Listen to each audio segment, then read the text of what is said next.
Hello friends, welcome in my YouTube channel radiology technical. Friends, आज का हमारा topic है पेशेंट प्रिपरेशन ऑफ एमआरआई। मतलब एमआरआई एग्जामिनेशन करने से पहले पेशेंट को कैसे तैयार किया जाता है।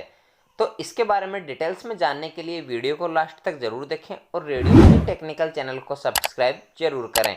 तो आइए जानते हैं पेशेंट प्रिपरेशन ऑफ एमआरआई के बारे में।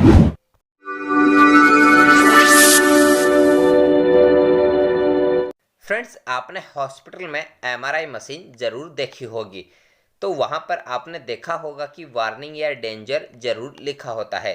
एमआरआई रूम में हर कोई पेशेंट या व्यक्ति अंदर नहीं जा सकता, क्योंकि एमआरआई में हाई पावर की मैग्नेट लगी होती है।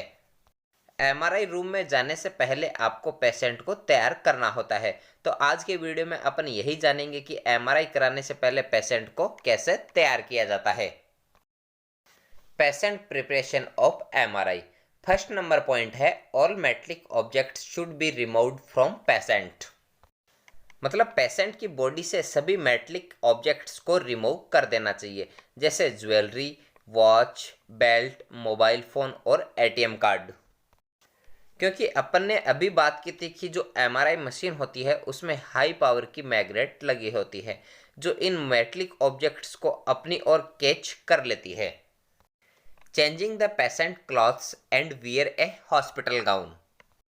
मतलब पेशेंट के कपड़ों को रिमूव करने और उसे हॉस्पिटल गाउन पहनने के लिए कहा जाता है, क्योंकि पेशेंट के कपड़ों में मेटलिक ऑब्जेक्ट्स लगे होते हैं, इसलिए पेशेंट के कपड़ों को चेंज करवाना चाहिए। History of any implants must inform the patient before scan. मतलब रेडियोलॉजिस्ट के द्वारा पेशेंट के बॉडी में लगे इम्प्लांट्स की हिस्ट्री लेनी चाहिए और पेशेंट को इन्फॉर्म कर देना चाहिए कि अगर आपकी बॉडी में कोई इम्प्लांट्स लगा है तो हमें सूचित कर दे, जैसे पेसमेकर और aneurysm clip.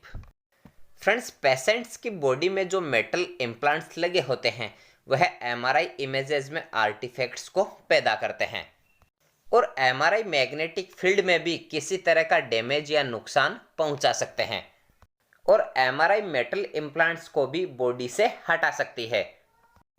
If the patient has claustrophobia he should be advised for an open MRI. मतलब अगर किसी पेशेंट को क्लास्ट्रोफोबिया है, मतलब किसी पेशेंट को एमआरआई कराते टाइम किसी प्रकार का डर लग रहा है, तो उसे ओपन एमआरआई कराने की सलाह दी जाती है। पेशेंट विथ क्लास्ट्रोफोबिया चिल्ड्रन में रिक्वायर सेडेशन। मतलब क्लास्ट्रोफोबिया वाले पेशेंट्स और चिल्ड्रन मतलब बच्चों को बेहोश करने की भी आवश्यकता होती है। उन पेशेंट्स को डायजेपम और मिडाजोलम इंजेक्शन लगा सकते हैं। Describe the whole procedure to the patient and obtain consent from the patient for permission of the procedure. मतलब टेक्नोलॉजिस्ट को पूरे एमआरआई प्रोसीजर के बारे में पेशेंट को डिस्क्राइब करना चाहिए और प्रोसीजर की परमिशन के लिए पेशेंट से सहमति प्राप्त करनी चाहिए। Complete history should be checked. If indication is unclear the referring doctor should be contacted. मतलब रेडियोलॉजिस्ट को पेशेंट की पूरी प्रीवियस हिस्ट्री चेक करनी चाहिए। अगर पेशेंट को कोई इंडिकेशन अनक्लियर है तो उसे रेफर करने वाले डॉक्टर से कांटेक्ट करना चाहिए। Previous USG CT blood test reports must be reviewed by radiologist. मतलब रेडियोलॉजिस्ट को पेशेंट की प्रीवियस रिपोर्ट्स जैसे USG, CT scan, blood test reports को देख लेना चाहिए, जिससे पता चल जाता है कि पहले की प्रीवियस हिस्ट्री क्या है। Previous reactions to iodinated contrast media. मतलब आयोडीनेटेड कॉन्ट्रास्ट मीडिया के लिए पेशेंट को किसी प्रकार का रिएक्शन तो नहीं है, यह भी पेशेंट से पूछना चाहिए, क्योंकि बहुत सारे पेशेंट्स को कॉन्ट्रास्ट मीडिया से रिएक्शन भी होता है। If contrast is necessary for the MRI examination an IV catheter will be inserted in the patient arm. मतलब अगर एमआरआई एग्जामिनेशन के लिए पेशेंट को कॉन्ट्रास्ट मीडिया की आवश्यकता है तो एमआरआई करने से पहले पेशेंट के हाथ में एक आईवी कैथेटर लगाया जाता है। If most cases fasting is not necessary for MRI scans but in some cases the patient will be advised not to eat or drink for 4 to 5 hours before the procedure। मतलब अधिकांश cases में MRI scans के लिए fast मतलब भूखा रहने की आवश्यकता नहीं होती, लेकिन कुछ केसेस में पेशेंट को प्रोसीजर करने से पहले 4 से 5 घंटे पहले कुछ भी खाना या पीने की सलाह नहीं दी जाती है। The patient is asked to remain as still as possible during the scanning। मतलब स्कैनिंग के दौरान पेशेंट को एक ही पोजीशन में स्थिर रहने के लिए कहा जाता है और पेशेंट को यह भी कहा जाता है कि उसे इधर उधर हिलना डुलना नहीं है। Provide ear plugs and ear pads to the patient for blocking the noise during scanning.